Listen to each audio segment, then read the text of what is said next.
जातिवाद इस देश में अति महत्वपूर्ण संवेदनशील राजनीतिक मुद्दा है। एक वक्त उत्तर प्रदेश का था, समाजवादी पार्टी की सरकार थी, 7 कुर्मी समाज के मंत्री थे,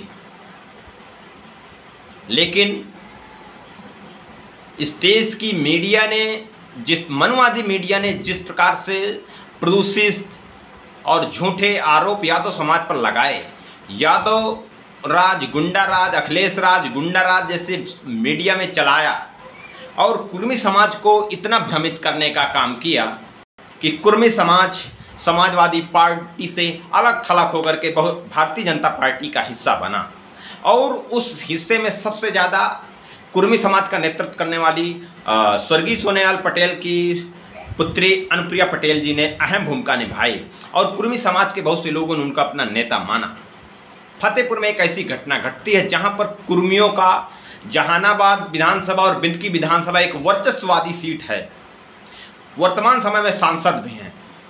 भारतीय जनता पार्टी में अहम योगदान है कुर्मी समाज का वोट करने का, क्योंकि इनको भी, कुर्मी समाज के लोगों को भी राम राज चाहिए था। कुछ समाज, कुर्मी समाज के जो सामंतवादी विरोधी हैं, समता स्वतंत्रता बंधुता की विचारधारा का पालन करते हैं, वो निश्चित तौर पर समतामूलक समाज और समाजवादी विचारधारा को ध्यान में रखते हुए समाजवादी विचारधारा से जुड़े रहते हैं। लेकिन कुछ लोग राम राज की इच्छा रखने वाले लोग भाजपा के साथ बढ़ चढ़ करके हिस्सा लेते हैं। लेकिन आज क्या देखा जा रहा है कि फतेहपुर के लहरी सराव गांव में, इतना वर्चस्ववादी क्षेत्र में, एक कुर्मी समाज की हत्या कर दी जाती है एक ब्राह्मण समाज के लड़के के द्वारा। लेकिन अभी क्या घटना के बाद अभी आरोपी गिरफ्तार नहीं हुआ है।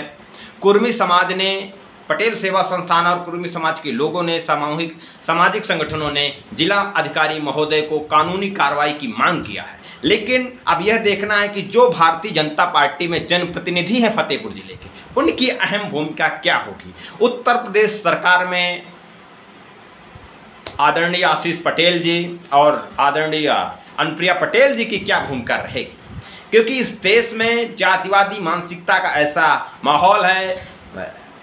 योगी सरकार है, बुलडोजर में विश्वास करती है, बुलडोजर ही कानून है। तो क्या भारतीय जनता पार्टी में जुड़े हुए कुर्मी समाज के जो नेता हैं, अपने समाज के लिए, उनके मान, स्वाभिमान, सम्मान के लिए क्या बुलडोजर चलवाएंगे और कितनी बड़ी कड़ी से कड़ी कार्रवाई के लिए मांग करेंगे, कितना बड़ा जन आंदोलन खड़ा करेंगे, यह महत्वपूर्ण है और देखने वाली बात है।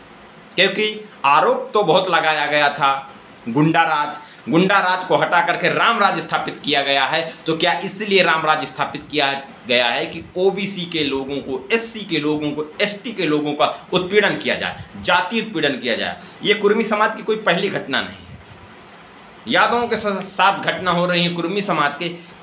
ऐसी इस देश में पिछड़ी और दलित समाज की कोई जाति नहीं है जिसका उत्पीड़न भारतीय जनता पार्टी के संरक्षित गुंडों के द्वारा न किया गया हो रहा है। एक तरफ योगी जी कहते हैं जो कटेगा, जो बटेगा वो कटेगा, लेकिन आज वहीं दूसरी तरफ देखा जा रहा है कि भिन्न भिन्न जाति को, जो इनको हिंदू बनाने को कहा जाता है, हिंदू एक हो जाओ, उन लोगों को किस प्रकार से सामंतवादी मनवादी सोच के लोग, सत्ता संरक्षित गुंडे उत्पीड़न कर रहे हैं, हत्याएं कर रहे हैं। किसी को सिंह नाम लिखने से मार दिया जा रहा है, मुच्छो रखाने से मार दिया जा रहा है, मल खिलाया जा रहा है। यह अति संवेदनशील घटनाएं चल रही हैं। इसलिए यदि जाति प्रधान देश है और जाति के नाम पर वोट की राजनीति की जाती है तो अति महत्वपूर्ण मुद्दा बनता है कुर्मी समाज के लिए। यह बात किसी को भले ही बुरी लगे, लेकिन जिस प्रकार से राजनीति में वर्चस्ववादी लड़ाई है कि हमको अपना विधायक 2 सीटों में, शोषण क्यों कैसे हो जाए अपने लोगों का, यह महत्वपूर्ण मुद्दा है और इसकी हर हाल में चर्चा होनी चाहिए, इसकी लड़ाई होनी चाहिए। लेकिन जो ये घटना घटी है, ऐसी घटनाओं में समस्त पीडीए समाज के लोग एक दूसरे के सहभागी हैं और सहभागी बनने की ज़रूरत है। मिलकर के वर्तमान समय में लड़ने की ज़रूरत है साथियों। धन्यवाद। एकता बनाएं, और अपना मान स्वाभिमान जिंदा रखें। जय भारत, जय संविधान, जय विज्ञान।